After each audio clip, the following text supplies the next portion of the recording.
benvenuti a Casa Ascoli, un fine settimana per dialoghi che si apre e si conclude a Gorizia. Sono degli eventi dedicati, sono in prospettiva, dedicati a Go 2025. Oggi un incontro di poesia, domani invece avremo un incontro, una presentazione di un libro e si parlerà della moglie di Basaglia, scusate, un vuoto. E quindi ci sposteremo al Pastor Angelicus. Voglio fare innanzitutto un ringraziamento alla Società Filologica Friulana. Abbiamo con noi Gianluca Franco del Consiglio Direttivo della Società Filologica lo inviterei per un saluto. Ecco.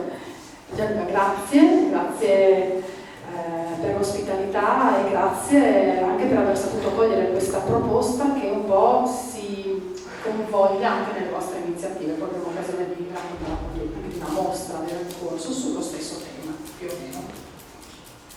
Sì, credo sia benvenuto qua a Casa Ascoli, a nome della Filologica. A Casa Ascoli voleva essere nell'intento della Filologica una casa della cultura friulana in senso lato, cioè della cultura del Friuli, e quindi diciamo con le sue lingue necessariamente ed evidentemente.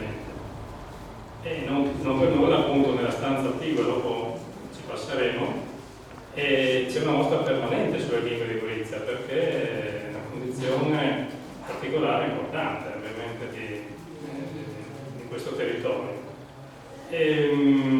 Sicuramente è uno degli aspetti che mi hanno sempre colpito. Io personalmente, anche gli autori che vedremo oggi, al di là credo di Salvo, che è un po' più anziano degli altri, sono tutti che insomma provengono, nascono in un periodo, quello fino all'800 e inizio Novecento, che è un periodo che mi ha sempre affascinato in modo importante, perché una città come Gorizia insomma riesce ad esprimere, Gorizia a livello europeo, l'impero, una città piccola, riesce ad esprimere una quantità di personaggi di caratura assoluta elevata che è notevole. E questo fatto, devo confessare, ha in qualche modo incrementato sempre il mio orgoglio di appartenere a questa località. E mi sono poi sempre chiesto, anche se finalmente è per casuale, insomma, se c'era un ambiente in qualche modo che abbia favorito questo florilegio di personalità. E sicuramente questo aspetto, diciamo, multiculturale o pluriculturale, credo sia un aspetto fondamentale. E quindi credo che una manifestazione come questa trovi qua, insomma, una collocazione ideale. Non voglio dire per sul modo, ne esistono molte altre educazioni, però la filologica ha sempre dato molta importanza e vuole dare importanza a questo aspetto delle lingue che sono parte dell'identità indissolubile di Gorizia, credo. E quindi ben venga, ringrazio appunto e tutti gli organizzatori che hanno voluto, diciamo, portare qua questo evento e vi auguro una buona permanenza.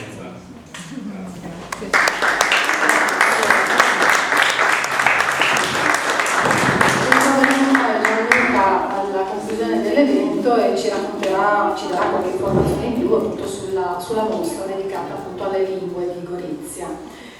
Voglio brevissimamente ricordare, perché sono importantissimi per noi, i nostri sostenitori sono la Regione Friuli Venezia Giulia, Cultura e Turismo, l'ILCAM, SDA, le Viglie di Zamò, Rosa per l'Italia, Civibank e la Lega Coop del Friuli Venezia Giulia. Voglio anche ricordare che quest'anno il Festival Dialoghi ha avviato una raccolta fondi. Già l'anno scorso era partita questa operazione con un'associazione che fa riferimento al burro garofalo. Quest'anno abbiamo deciso di avviare questa raccolta per il Cro di Aviano, quindi per chi avrà piacere di lasciare il proprio contributo, proprio all'entrata, alla salita delle scale c'è una scatoletta con sopra scritto Cro di Aviano e ci auguriamo di poter raccogliere tanti fondi per la ricerca. Detto questo, io vi introdurrei i lettori di questa sera e poi lascerei la parola ad Hans Kiesmuller, che ci presenterà appunto poi i poeti che verranno letti e i testi, insomma, ci darà un senso a questo filologico, a questa serata. Avremo con noi Alida Pavsic, slovena, sposata con un italiano da oltre 20 anni, vive a Gorizia. Lei è una donna di confine ed è un'organizzatrice di eventi. Ama vedere il bello in ogni cosa e in ogni persona, e la vita per lei è proprio una poesia, quindi capitate nel posto giusto. Ci sarà Sabrina Cattarin, lei leggerà con le poesie in sloveno. Sabrina Cattarin è cofondatrice dell'Is Tarlupulis, un gruppo dell'associazione TOX di Cormons. L'Is Tarlupulis nascono dal sogno che la lettura, l'azione più democratica del mondo, diventi una necessità e un piacere per tutti, piccoli e grandi. L'Is Tarlupulis leggono a voce alta per passione a chiunque abbia voglia di ascoltarle. Ci sarà con noi Pierluigi Pinta, leggerà appunto testi in italiano. Goriziano e uomo di confine, legge ad alta voce cercando di rendere il più possibile vivo il testo a lui affidato. Ed infine Hans Kitzmüller, che vi invito a raggiungermi qui. Lui è germanista, traduttore, scrittore ed editore, ed è autore di monografie sulla cultura tedesca e goriziana. Sulla poetessa Christine Lavin, è giusto la pronuncia, Brighton e Peter Hanke, ha pubblicato Arcipelago del Vento e Viaggio alle Incornate.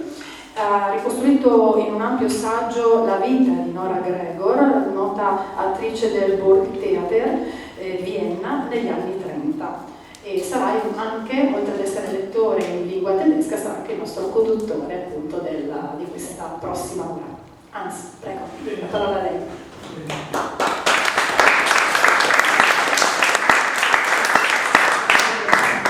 Uso questo, grazie Sabina. Tedesco, sloveno, italiano e friulano. Io mi aspetto un uditorio che sia curioso di ascoltare questi fonemi diversi, questi ritmi diversi, queste lingue diverse. 4 lingue che sono le lingue storiche di Gorizia. Questa è una cosa un po' dimenticata, un po' anche un po' svalutata. Lingue storiche di Gorizia sin dal Medioevo. Vi accennerò qualcosa anche sul tedesco che è meno conosciuto, ma voi sapete e sappiamo benissimo che la narrazione nazionalista, poi anche fascista di quello che è avvenuto con la Grande Guerra ha svalutato tanti aspetti, alcuni aspetti non funzionali all'affermazione dell'assoluta italianità di Gorizia e del suo territorio e ha contribuito a farli anche non conoscere, perché la lettura che si è data di quello che è successo nella prima metà del Novecento è quella che si è trasmessa poi anche nelle scuole, che è ancora quella prevalente, quella lezione, quella lettura prima di impostazione rinascimentale e poi di giustificazione di quello che è stato questa grande tragedia, una delle guerre più terribili e assurde della storia. Solo permettetemi di dire una cosa che a me sembra interessante, perché la storia di Gorizia è così poco conosciuta, in genere dagli italiani, non da noi che viviamo qua vicino, ma poco conosciuta. Gorizia è associata soprattutto e soltanto alla Prima Guerra Mondiale, ma la sua storia millenaria, l'identità storica culturale millenaria di Gorizia è poco conosciuta ed è caratterizzata proprio da questo fatto unico in Europa, unico. La presenza, la convivenza, la compresenza dell'elemento germanico, slavo e latino, romanzo germanico e slavo. Ecco, se vogliamo, e questo sin dal Medioevo. I conti di Gorizia era una famiglia tedesca che veniva dall'Alto Adige, diciamo così, no? L'ultimo conte poi è morto a Lienz. Gli statuti cittadini di Gorizia nel Medioevo erano il medio-alto tedesco. testo è ancora conservato alla Biblioteca Statale Sontina, sono stati dedicati degli studi a questo testo soltanto qualche decennio fa. Ecco, tutto questo per ricordare appunto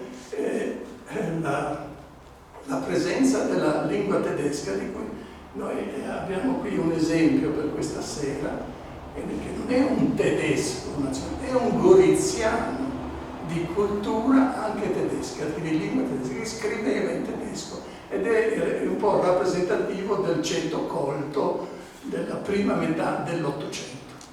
Vi leggerò alcune poesie, sono un autore romantico, però ci sono anche degli aspetti molto, molto pregevoli.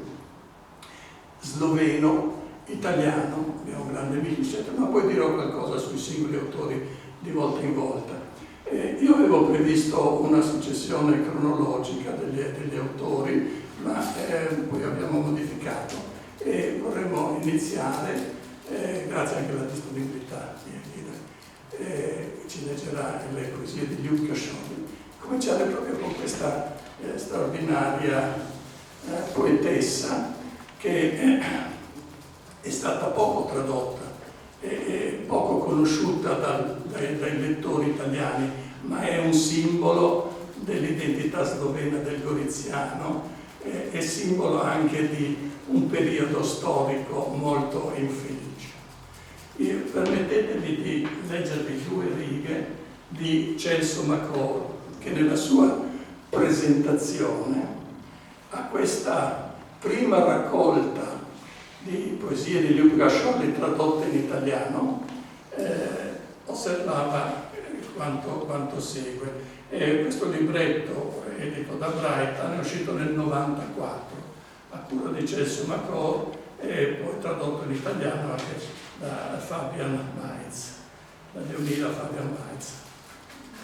Ecco, così scrive pochissimo, 2 o 3 minuti di lettura, ma mi sembra importante per caratterizzare Liudka Scholl, per chi non la conosce, perché è un simbolo un po' dei goriziani, della città e del territorio qui. Era il 27 dicembre, una domenica natalizia del 1936. Da 3 anni Liudka Scholl era andata sposa al maestro di musica e compositore Lojzse Bratuš. Erano nati Lojzka e Andrej. Ed ogni giorno era bello. Ribadisco, sono parole di Celso Macor. Gli anni delle persecuzioni, delle umiliazioni, la difesa dei diritti degli sloveni era costata a Bratuš 6 mesi di carcere nel 1932. Venivano stemperandosi anche se la minaccia violenta era sempre sull'uscio. In quella domenica Lojzse Bratuš aveva diretto il coro sloveno di Podgora per i canti della messa. La grande colpa di aver cantato in sloveno era un buon appiglio per il manipolo di intolleranti che attendeva sulla piazza. Siamo nel 1936. Lojzse fu costretto con 4 dei suoi coristi dentro la sede del fascio, dove ai cantori venne fatto ingurgitare dell'olio di ricino, mentre a lui, che aveva ancora una volta rivendicato il diritto della sua gente a cantare nella propria lingua, fu riservato un intruglio tossico di olio minerale e benzina, per cui fu assalito subito dopo da dolori e febbre. Sarebbe poi morto qualche settimana dopo. Ecco, questo ci ricorda Celso Macor giustamente. Aveva iniziato con queste 3 righe questa sua presentazione. Lo schianto sinistro che ha spezzato l'esistenza di Liudka Scholl, quel dolore lancinante che l'ha piegata per sempre in quel violento Natale del 1936, quando incominciò la crudele e assurda agonia dell'amato marito Lojzse Bratuš, hanno riverberato su tutta la poesia di una donna che si è vista negare il sole su una famiglia all'alba appena riempita dalla gioia di 2 bambini.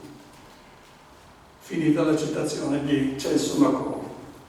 Ecco, noi abbiamo il piacere adesso di ascoltare dalla voce di una scelta di testi, prima in sloveno, quale seguirà poi anche la versione italiana di Diomila Fabian Weitz. Grazie. Per piacere, buonasera. Kadar ciprese šumijo, razgibal je veter široke poljane, da biljka vsaka na njih strepetala, a misel je moja med križa zbežala, kjer v sencah cipres so solze posejane. In tam, med cipresami dragi počiva, ko v poznih večerih vrhovi šumijo, o moji ljubezni mu noč govorijo, da v hladni gomili se mirneje sniva. Quando sussurrano i cipressi. Il vento ha spazzato le vaste pianure, vi ha fatto tremare ogni singolo stelio. Il mio pensiero fugge tra le croci bagnate di lacrime sotto i cipressi, e là, tra i cipressi, riposa il mio amore. Nel cuore della notte li sento frusciare, gli fanno sapere che continuo ad amarlo, ed egli ritrova la quiete del sonno. Non mi trucco perché mi emoziono di solito. Sì. Sono storie dei nostri nonni. Misel moja, romarica tiha, med gorejo v domači svet potuje, mnogo upa, mnogo pričakuje, med veseljem in bolestjo niha. Z njo na pot srca gre hrepenenje, do globine je od njega bolna, sladkih sanj iz mladih dni prepolna. Oh, in skoraj že jesenje. Misel moja vse bo preletela, ves planinski raj za hip objela, od Škrbine, Melgor pa do Krna. Bistra Soča v soncu nič srebrna, pesem bo kot nekdaj zašumela, v meni speči ogenj razplantela. Il mio pensiero, muto pellegrino, tra le montagne vola verso casa, e pieno di fiducia e di speranza, oscilla tra la gioia ed il dolore. Insieme a lui l'anelito del cuore si mette in viaggio, l'animo si strugge nei dolci sogni dei 10 giovanili, ma già l'autunno incalza imminente. Il mio pensiero volerà ovunque, abbraccerà quel paradiso alpino, Škrbina, Melgor, Krn, luoghi amici. Il filo argentero del fiume Isonzo mi canterà la sua canzone antica, svegliando il fuoco che mi dorme in seno.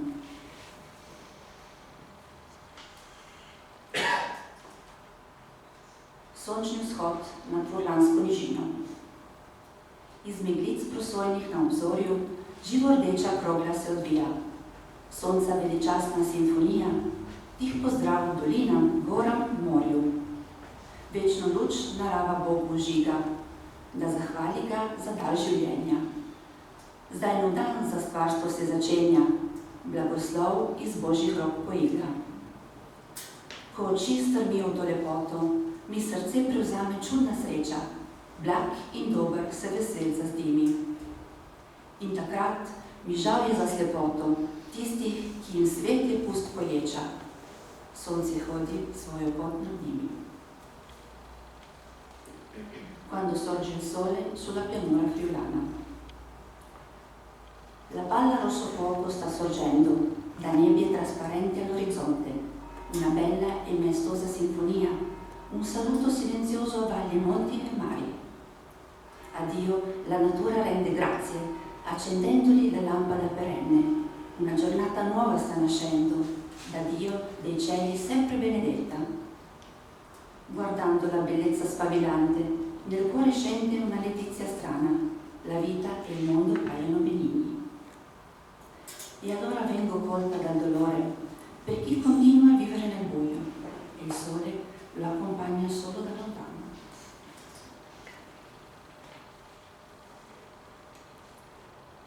Kam plove čas? Kam plove mojega življenja čas? Sprašujem se, ko v srcu mi hudo je. Pri Romanu pristan ne bova v dvoje, te sanje davno že zrušil glas. Zdaj v mislih rada vračam se nazaj in po stezah spominov se sprehajam. Podobe milje v srčnih ran presajam, od njih še v zimi bohoti se maj. O dolga, dolga za menoj je pot. V vrednote vera moč mi je krepila, da našla je stežal sem, kam je pot. Nevidna Božja roka, ki vodila, korak je moj nenehno in posod, me z upanjem ljubeče pojila. Dove vuole il tempo? Dove vuole il tempo della mia vita? Mi chiedo quando il cuore mi fa male. Non giungeremo insieme alla meta, io e te. Una valanga ci ha fermato il sogno.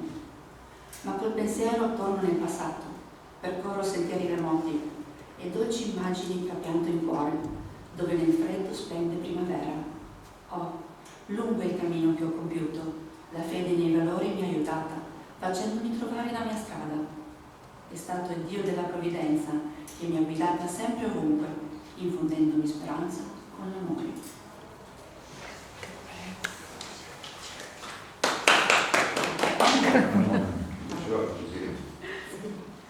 Razmišljanje. Lik je slavne, kleše zgodovina, narodne za njih dejanja sodi. Prav vsak svoj križov pot prehodi, ki prostost mu prva je dobrina. Rod slovenski trva je trpljenje, v njem zajemo močje in zvestobo, zmagoval z uporom tujca zlobo, da si rešil častje in življenje. Zgodovina dalje dnevnik piše, v njem napake, zmote odslikava, pa jih rod za rodom sproti briše.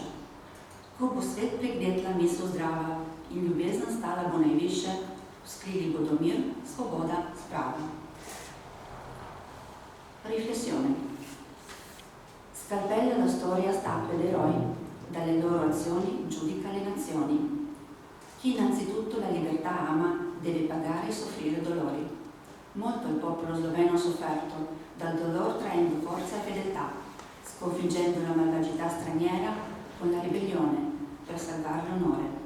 Ma la storia scrive il diario della vita, riflettendovi gli errori e le mancanze che la nuova gioventù cancella.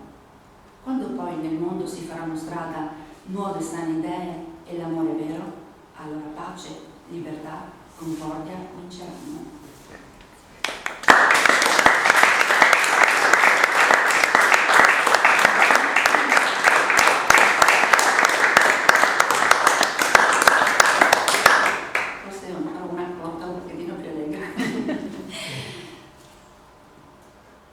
Škrlat.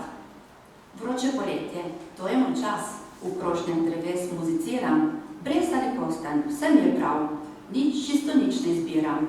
Strune navijam, vedno vesel, pesmico znam pa le eno. Žiga, žiga, žiga, žiga, žig, žig. Na en sam tom naglašeno. Ptički molčijo, kot da jih ni. Kdo naj otroke zabava? Jaz, muzikant, drobni škržat, godem kot temne narava. La cicala, avete capito? La cicala. La calda estate, ecco il mio tempo, nascosta tra i rami e tra le chiome di olmi e castagni. È lo stesso, non faccio questione di scelta, io canto. Pizzico corde e sono sempre felice, ma di canzoni ne so una sola. Cica cicala, sempre la stessa, sempre uguale. Taccio gli uccelli, sembrano assenti, chi i bambini dovrà divertire? Ma io, la cicala, che sono suonatrice, io suono lasciando soppire la natura.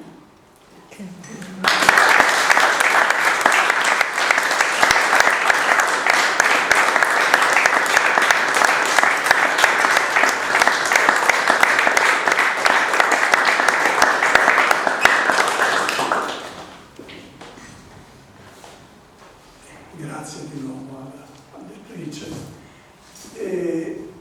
Lo sloveno, seconda lingua storica di Gorizia, il tedesco. Ho accennato ad alcune cose prima, ricordo che già nel Cinquecento riferiscono le cronache quando arrivavano grandi personaggi a Gorizia, venivano fatti degli omaggi in 3 lingue, in tedesco, in italiano e in sloveno. Quindi questa natura plurilingue è sempre stata realtà a Gorizia. E addirittura poi nel Settecento abbiamo un grande sviluppo. Il Settecento è un secolo fantastico di Gorizia, straordinario. Un secolo in cui c'è Casanova, ci sono dei tipografi straordinari, piccoli tipografi che stampano libri in tedesco, in italiano, in latino e in cragnolino. Cragnolino è la Kraina Mondat, che era la parlata del Krain, della zona di Lubiana, insomma, della storia. Ecco, nel Settecento abbiamo addirittura un aumento della popolazione, anche con molti più tedeschi provenienti, perché poi le strade, le comunicazioni erano molto migliorate con l'interno dell'Austria. Abbiamo un aumento della popolazione anche di lingua tedesca, e anche la lingua tedesca ha una maggiore diffusione, ovviamente, tanto che Carlo Morelli de Schoenfeld, l'autore di questa straordinaria storia della contea di Gorizia, scritta nel Settecento, parla di, in riferimento alla metà del Settecento, di un rinascimento della nostra antica favela nazionale. Sono parole sue. Senso nazionale, perché era la lingua che esprimeva il carattere istituzionale prima della contea di Gorizia e poi di Gorizia come provincia asburgica ereditata da Massimiliano. Ecco, ai primi dell'Ottocento abbiamo il periodo napoleonico, che con tutti i suoi disastri, con tutte le sue guerre, movimenti, e abbiamo un'influenza molto forte anche del romanticismo tedesco. I giovani sloveni si entusiasmano per Herder, che rivalutava l'anima popolare, no? L'identità popolare, e altri i giovani si fanno entusiasmare da Goethe e Schiller. La cultura tedesca è prevalente nel ceto colto, istruito. Ricordiamo che la lingua di istruzione è stata, anche nelle scuole superiori, sino alla metà dell'Ottocento, il tedesco esclusivamente. Poi nella seconda metà dell'Ottocento, nello Staatsgymnasium, abbiamo poi sempre più spazio anche a lezioni e ore delle varie lingue, Ecco, un rappresentante di questo ceto goriziano colto è Francesco Leopoldo Savio, nato ai primi dell'Ottocento e vissuto poi negli anni 1860 circa, quindi rappresenta bene questo primo Ottocento.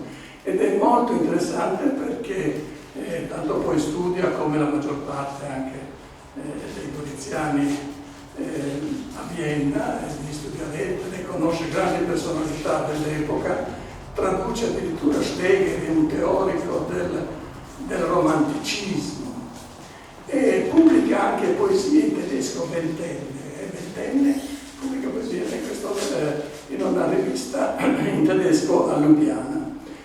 Io ho pensato di farvi ascoltare alcune poesie di questo Savio, proprio perché non è un tedesco che è venuto a vivere a Gorizia e scriveva in tedesco, ma era un goriziano che scriveva in tedesco, perché anche il tedesco faceva parte della sua cultura.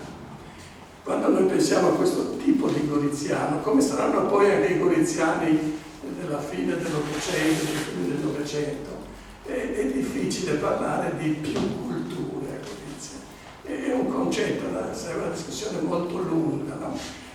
Io sono piuttosto dell'idea che il goriziano esprime una cultura che si esprime in molte lingue, è la stessa cultura, una popolazione dell'area, non solo della città, ma anche del territorio, del coglio, eccetera, che ha vissuto per secoli con la stessa religione, la stessa amministrazione politica, con la stessa storia, con lo stesso tipo di economia, non può avere culture diverse. Sono le lingue diverse che però convivono, continuano a convivere. Questa è la specificità del carattere goriziano, che andrebbe assolutamente rivalutato. Volevo solo accennare a questo aspetto e ribadire questo aspetto, che la situazione, questo tipo di situazione di Gorizia, secolare di Gorizia, è unica in Europa.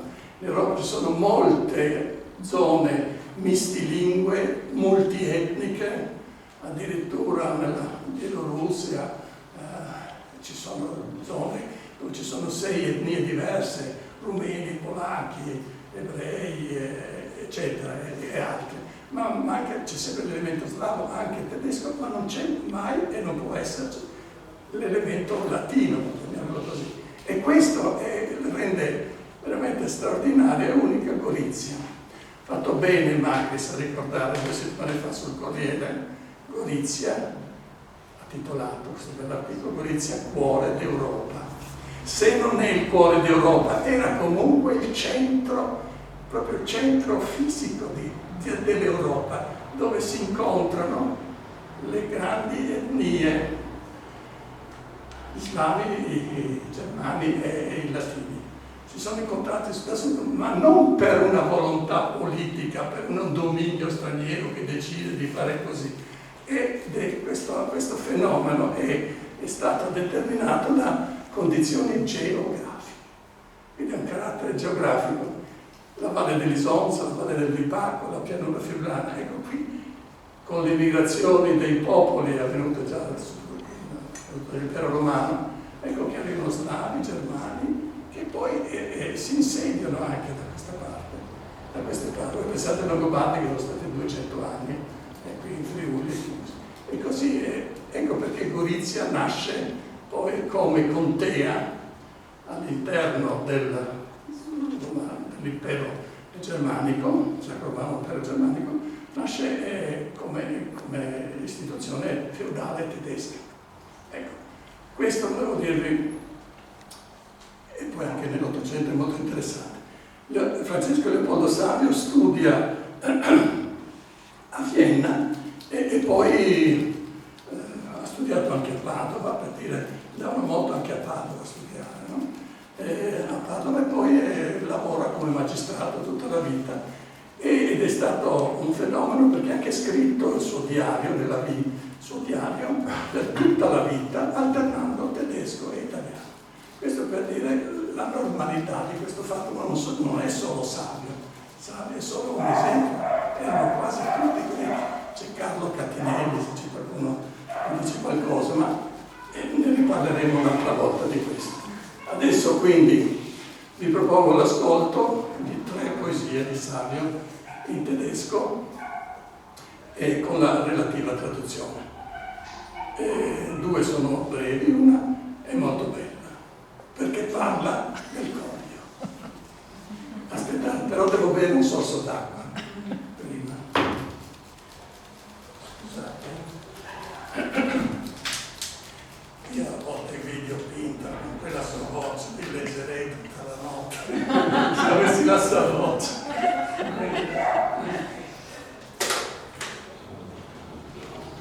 Adesso. Ecco, questa è la città, una lingua della città di Gorizia perduta per motivi comprensibili.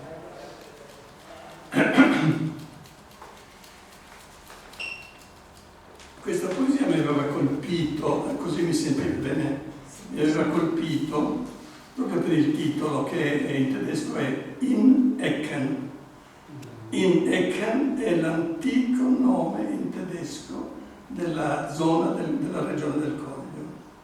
C'è anche la forma Eckland, e questo è documentato dalle carte geografiche del Cinquecento, che naturalmente venivano fatte in area tedesca, e nell'Ottocento ancora troviamo questa forma in Ecken, era una zona chiamata negli angoli.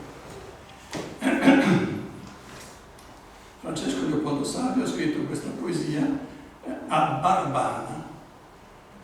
Sfido, non si sa dove è Barbana, nel Corio, vicino a Neblo, no? Tra Neblo e Dobro, un piccolo paesino, il 25 settembre 1820. In Ecken, wenn sich der Glocken friedliches Geläute herab vom Hügel in die Ebene dehnt, fühlt sich mein Herz wie neugeboren und wehnt, als ob sich ihm ein Freudesfest bereite. Schon sammeln sich die jugendfrohen Leute, ein jeder findet, was er lang ersehnt. Und wie sich abends das Geschwader trennt, zieht jeder fröhlich heim mit seiner Beute. Wohl sehe ich ein, wie sie die Lust betöre, und wie, wenn jeder kennend seinen Wahn, ihn dennoch liebte, seine Ruhe verlöre. Doch wollte ich gern der Einsicht mich begeben, und wer den Irrtum herzlich zugetan, könnte ich wie sie im Irrtum ruhig leben. Coglio, quando il suono dolce delle campane dal colle si diffonde verso il piano, rinato si sente il mio cuore illudendosi che si prepari per lui un giorno di festa. Già si raggruppano i giovani allegri, ognuno trova quel che brama da tempo, e quando la sera la compagnia si scioglie, ciascuno torna a casa della sua conquista lieta. So bene quanto il desiderio li accechi, e come ognuno, conoscendo il proprio inganno e continuando ad amarlo, la pace perderebbe. Eppure vorrei fare a meno volentieri di tal senno, e all'errore tutto dedito sarei col cuore, se nell'errore anch'io potessi vivere sereno. In tedesco la forma metrica è quella del sonetto, cioè la rima alternata, non so se avete notato, sono dei sonetti dal punto di vista metrico perfetti. E la qualità di Saga era stata già segnalata anche da Guido Hugues e anche da Ervino Poccari nei loro scritti. Ma comunque noi l'abbiamo, Breithaupt aveva pubblicato per la prima volta una scelta di traduzione delle sue poesie nel 95, ed è questo volumetto qua. Seconda poesia, un po' più concettuale.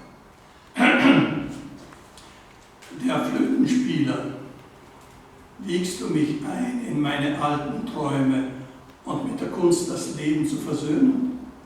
Lass ab, es frommt nicht, denn aus süßen Tönen erstehen auch der bitteren Schwermut Keime. Verstumme hier, wo Sturm durchtobte Räume den weichen Flötenhauch in widrig Stöhnen verwandeln, wo dem hohen, guten, schönen verwehret ist, dass es beglückend säume. Verstumme hier und kehr in jenes Erdbeben zurück, vom Bande du zu uns gekommen und mit Musik mein Inneres zu befedern. Dort wird mit Dank dein Mühen aufgenommen, dort freut dein liebend Wirken all und jeden, uns Tauben nur kann Harmonie nicht frommen. Den 28. Dezember 1821. Il suonatore di flauto. Mi culli nei miei sogni antichi per conciliare l'arte con la vita? Smettila, non serve, perché dai dolci toni sbocciano anche i germogli dell'amara malinconia. Ammotolisci qui, dove spazi tempestosi trasformano il suave suono del flauto in uno stile lamento, dove a ciò che è nobile, buono e bello è impedito di sostenerci con gioia. Ammotolisci qui e ritorna in quell'Eden dal quale sei venuto a noi per insidiare l'anima con melodie. Là la tua fatica viene accolta con gratitudine. Là il tuo atto amorevole rallegra tutto e tutti. Solo a noi, sordi, l'armonia non può giovare. 28 dicembre 1221.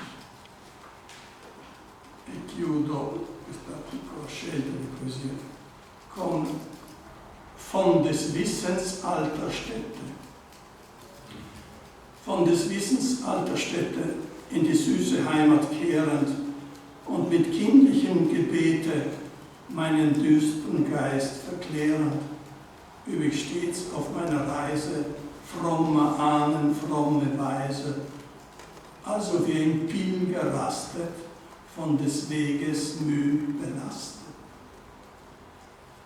Dall'antico luogo del sapere, tornando nella dolce patria dall'antico luogo del sapere e rasserenando il mio cupo spirito con una preghiera innocente, pratico sempre durante il mio viaggio la maniera devota di devoti antenati, così come un pellegrino si concede una sosta gravato dalla fatica del cammino. Grazie.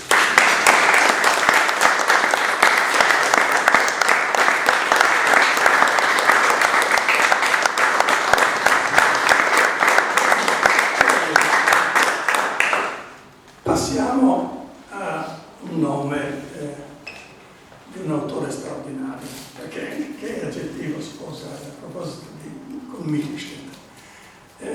Michelstädter è l'autore goriziano su cui è stato scritto di più. La bibliografia su Michelstädter è enorme, si è già reso famoso, è stato reso famoso già dai suoi amici dopo la sua morte. Sapete che si è suicidato nel 1908, no? 1908, e però aveva grandi amicizie che hanno subito colto il genio di questo Carlo, pubblicando la sua tesi di laurea, che è un testo incredibile, grande pensiero, la filosofia, la persuasione e la retorica. È un testo impegnativo, però è una testimonianza anche del livello culturale di Carlo Michelstädter, che non era nemmeno un Vorzugsschüler dello Staatsgymnasium, non era uno che amava molto la scuola, però era interessato a tanti aspetti. Con i suoi amici discuteva di Schopenhauer, interessava della musica, Beethoven si entusiasmava e conosceva naturalmente benissimo il tedesco e si interessava sia di letteratura italiana che di letteratura tedesca. Ecco, quel goriziano con questa cultura speciale, no? Ecco, Carlo Michelstädter era anche poeta. Noi ascolteremo delle poesie sue, sono poesie di uno studente liceale, possiamo dire così, cioè quando era ventenne. Alcune sono molto interessanti e sono state anche pubblicate già negli anni 60 da Campailla, che è lo studioso più accreditato di Michelstädter, e di recente è stato anche ripubblicato da Adelphi. C'è questa raccolta di poesie, alcune sono molto belle, bisognerebbe assolutamente leggere, poesie in italiano. Se io mi permetto anche di dare un consiglio, chi vuole veramente imparare ad entusiasmarsi di Michelstädter deve leggere il suo epistolario. Il suo epistolario è un volumone che raccoglie tutte le lettere ad amici e genitori, dove lui si racconta, è incredibile la capacità di narrare se stesso, di dialogare nelle lettere con la madre, con il padre. Viene fuori una sensibilità veramente incredibile, ma anche una cultura linguistica. Scrive in ebraico, poi scrive in latino, poi scrive in tedesco, in francese. Ecco, questo è un personaggio straordinario, uno dei più straordinari di Gorizia. Ascoltiamo. Allora, se vuoi anche aggiungere qualcosa di tuo, prego. Prego. Buonasera a tutti. Allora, come al solito vi è stato molto esaustivo. Io posso solo dire che leggere Michelstädter non è per nulla, non è per niente facile. Quindi vi dico soltanto che dovrò cercare di essere molto concentrato, perché ha una scrittura bellissima ma sofisticata.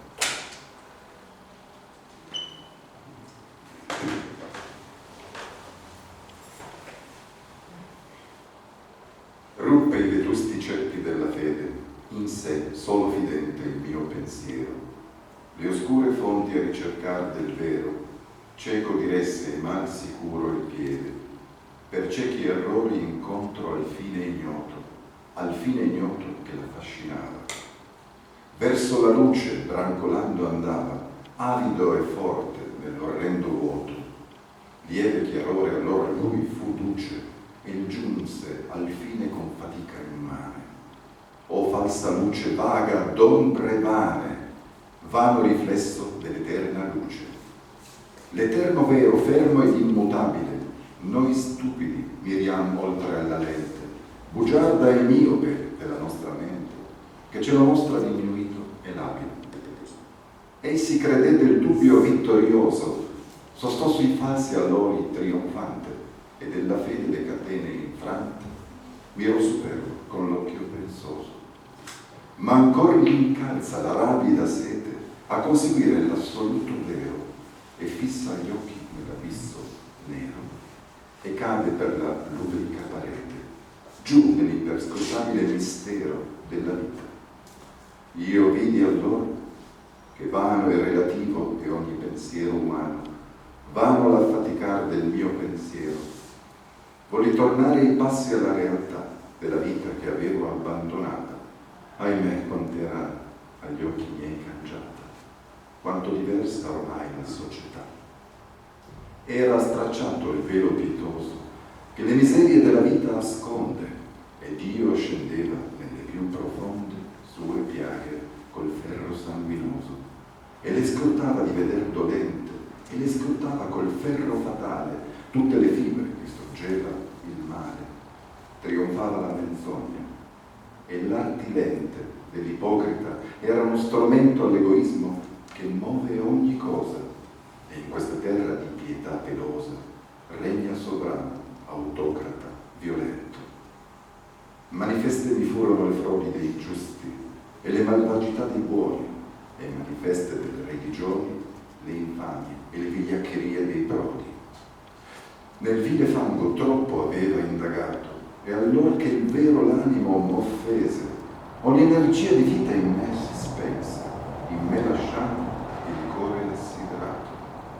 Ah, quanto è triste, quanto doloroso, l'arida vita trascinando andare, del fuoco privi sacro e salutare, del fuoco della vita poderoso. All'intelletto, al cuore, alle braccia manca l'impulso naturale e forte, chiude la vita in seno già la morte, ed ombra e morte all'occhio mio s'affaccia. È morto nel mio cuore l'ideale, morta è la vita, morta la poesia, si dibatte il pensiero nel freddale del nulla sconfinato. Per tal via, solo nella battaglia universale vivrò la triste vita, e così sia. Supremo insulto all'animo dolente, la vanità di tutto l'universo, vedere in me nel cuore e nella mente specchiato, e nel suo fango essere immerso. Ad una meta che fermo disprezza il mio intelletto magliatrice eterna, sentirmi spinto dalla forza interna, priva di gioia, priva di bellezza. È freddo il coro, la fulgida scintilla del genio, e pur dei sensi l'estasi infinita non sa, né un lampo di virtù più brilla in lui, né fiamma d'epico valore, a far la forza bruta della vita, impeto d'arte e di poesia d'amore. Io non mi so spiegare che sia avvenuto nell'animo mio triste e sconsolato, nell'animo mio vinto e sfiduciato, come un tenero suono di liuto, una dolce armonia nel cor mi nacque, levità salì al cervello voluttuoso, allo stanco cervello che mai non sposa. Vinse il pensiero e tutto all'or si tacque, cantava amore, un turbamento strano, e puro e dolce e vago d'oblivione mi scosse. Ahimè, fu forse sogno vano, fu di spossati sensi un'illusione, o forse è vero, nel mio cuore lontano cantava amore, la prima sua canzone.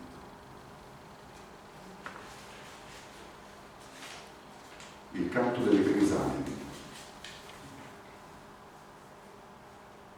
Vita, morte, la vita nella morte, morte, vita, la morte nella vita.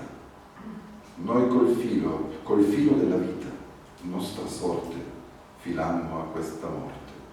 E più forte è il sogno della vita, se la morte a vivere ci aiuta. Ma la vita non è vita, se la morte è nella vita. E la morte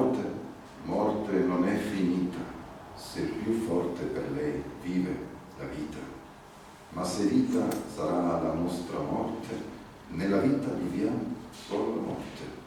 Morte, vita, la morte della vita, vita, morte, la vita della morte.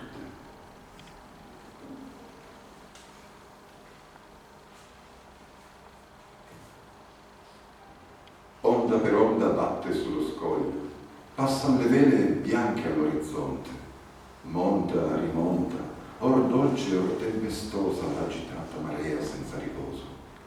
Ma onda e sole e vento e vele e scogli, questa è la terra, quello l'orizzonte del mar lontano, il mar senza confini. Non è il libero mare senza sponde, il mare dove l'onda non arriva, il mare che da sé genera il vento, manda la luce e in sé non la riprende, il mar che di sua vita 1000 vite suscita e cresce in una sola vita. Ah, non c'è mare cui presso o lontano varia sponda non gravi e vario vento non tolga dalla solitaria pace. Mare che non è che sia un dei mari, anche il mare è un deserto senza vita, arido, triste, fermo, affaticato. Ed il giro dei giorni e delle lune, il variare dei venti e delle coste, il vario gioco si lo lega e preme il mare che non è mare, s'anche è mare. Ritrova il vento l'onda affaticata e la mia chiglia solca il vecchio solco. E se fra il vento e il mare la mia mano regge il timone e dirizza la vela, non è più la mia mano che la mano di quel vento e quell'onda che non posa, che senza posa come batte l'onda, che senza pose come vola il nembo, sì la travaglia l'anima solitaria a varcar nuove onde e senza fine nuovi confini sotto nuove stelle, fingere l'occhio fisso all'orizzonte, dove per tramontar curvo solga il sole. Al mio sole, al mio mar, per queste strade della terra o del mar mi volgo in vano. Vana è la pena e vana è la speranza.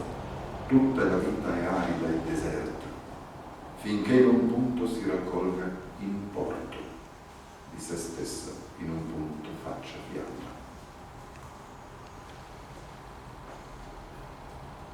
Questa è l'ultima poesia che si intitola All'isozzo. Dalle nevose gole, dai torbidi monti lontani, con lena rapida, con aspro sibilo soffia la raffica, rompe la densa e greve nebbia, stringe le basse grigie nubi e le respinge in onde gravide. Passa radendo sui pioppi tremoli, sul nero piano incombe il peso della ciclopica lotta dell'etere, ma a lei più forte risponde l'impeto selvaggio e giovine del fiume rapido, cui le corrose ripe trattengono. Il suo possente muggito al sibilo della procella commesce e il vivido chiaror del lontano sereno riflette livido nell'onda torbida. E al mar l'annuncio porta della lotta che nebbia e vento nel ciel combattono. Al mar l'annuncio porta del tumulto che in cor mi infuria quando la nausea, quando il torpore, il dubbio, l'abbandono per la tua vista argia. Più fervido l'ardir combatte e sogna il mare libero. Grazie.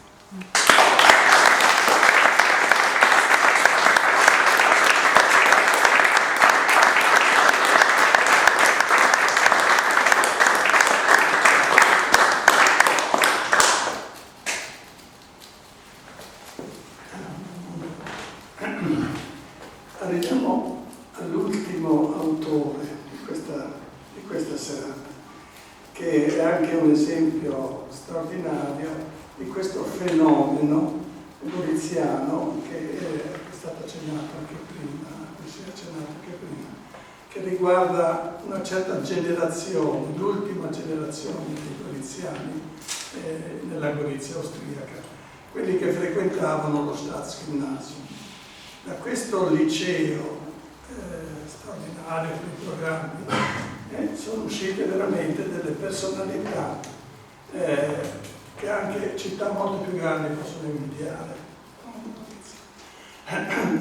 Voglio farvi questo esempio che a me sembra veramente unico, veramente insolito e grandioso. Negli stessi anni, nelle stesse aule, sugli stessi banchi, studiavano personaggi, e poi ci sono anche diplomati, maturati, eccetera, come Alois Gradnik. Alois Gradnik ha frequentato lo Staatsgymnasium, poi ha studiato legge a Graz, eccetera, e sarebbe diventato uno dei più grandi poeti sloveni del Novecento, poeti lirici. Non solo, grande cantore del Coglio, non solo, ma anche grande traduttore in sloveno di capolavori della letteratura italiana. Ha tradotto anche l'Inferno di Dante in sloveno e poi ha tradotto poesie di vari autori, anche testi scientifici, saggi in italiano. Ecco, questo è straordinario. Negli stessi anni lo frequentava questo ginnasio anche Otto von Neitke, che non è del territorio goriziano, ma era venuto a vivere con la sua famiglia, era venuto a vivere a Gorizia, ed è stato il primo autore di lingua tedesca, questo sì che era di nazionalità tedesca, a scrivere novelle in lingua tedesca ambientate in Friuli. Ed è un libro che si chiama Friulanische Novelle, novelle che si svolgono a Gorizia, a Grado, nel Coglio, eccetera. Anche questo era straordinario. Poi naturalmente in quegli stessi anni c'era Carlo Milchetter che scriveva poesie liceale di grande levatura, l'abbiamo ascoltato, in italiano, ma che c'era anche nel compagno di Milchetter, c'era Biagio Marin. Biagio Marin, che sarebbe stato... Biagio Marin è un poeta grandioso, carattere criticabile quanto si vuole, ma come poeta in gradese è immenso. Grande Biagio Marin. Il gradese era anche una parlata del goriziano. Ecco, e quindi abbiamo non solo, c'era anche Dolfo Zuzzutti, il nostro cormonese, che frequentava quella scuola, che cominciava a raccogliere, perché era l'insegnante che mi diceva che era studiare anche la letteratura locale, popolare, e raccoglieva le prime leggende, ciò che su di Lunda Giudia Cormons, Historis e Liendis, stampata nel 1914 a Gorizia. Questa era Gorizia, no? Ecco, ma c'è anche un altro personaggio straordinario, abbiamo completato tutte le lingue, no? Esempi, non casi unici, esempi di una realtà plurilingue multietnica. L'ultimo nostro autore, che è molto, ha una produzione di poesie molto preziosa. Io penso che sia il capitolo più prezioso della letteratura, della poesia in lingua friulana. Assolutamente, non l'ho detto io. No. Era un urologo, lui ha studiato allo Staatsgymnasium, poi durante la guerra era a Vienna, si è laureato in medicina, ha fatto l'urologo per tutta la vita, poi è andato a vivere a Conigliano, negli anni, fino agli anni 40 e 50, ha cominciato a pubblicare queste sue poesie in friulano, in un friulano che è veramente insolito, perché è veramente arte questa qui, non è solo poesia, ma è anche arte, come costruire con delle parole dei testi che sono veramente anche brevi, piccoli, deliziosi, ma molto, molto profondi, e ne ascolteremo degli esempi adesso, grazie a Sabrina Catalini che ce li leggerà. Volevo dire soltanto appunto che è stato scoperto negli anni 50 ed era anche ammirato molto da Pasolini, e c'è tutta una discussione su De Gironcoli se questo suo inizio di produzione friulana non sia stata influita anche da Casars, e sono stati anche in contatto epistolare, si scrivevano, eccetera. Comunque Pasolini, che anche lui è esordito come poeta in friulano, no? Sapete, era un grande ammiratore di De Gironcoli. Ecco, e questo è, con questo chiudiamo vediamo un po' questa scelta di 4 autori, le 4 lingue storiche di Gorizia, però tutti molto, molto originali e molto anche rappresentativi di quello che è stata la storia e il carattere, l'identità storico-culturale di Gorizia. Sabrina. Le poesie che ho letto sono tutte tratte dal libro Io Poesie dico pure sì. Friulano, sì. Sì, anche questo. Questa è una ristampa anastatica di questa raccolta Poesie in Friulano che era uscita prima in un volumetto della Cassa di Risparmio, curata sempre da Celso Macor. Celso Macor ha collaborato molto con la Brighton. Brighton ha anche pubblicato tutte le opere di Celso Macor. E anche qui c'è un bel saggio su Franco De Gironcoli e ci sono anche, non c'è la traduzione italiana, ecco l'avvertenza.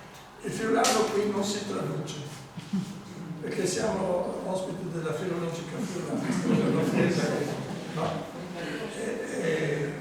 Però nel libro ci sono tutte le voci, le singole parole un po' difficili da capire, sono tradotte, però io penso che non ci sarà nessun problema.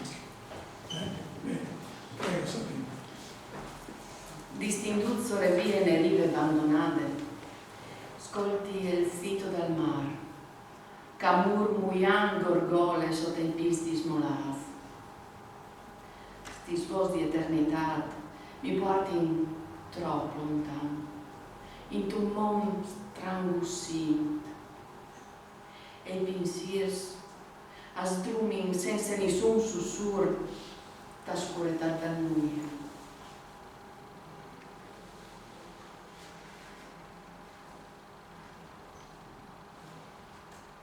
O soineat te sagis torbulis de me insium senza speranze. La verde palte cacumò invulusse, distude ogni luz, sbegasse ogni ciose,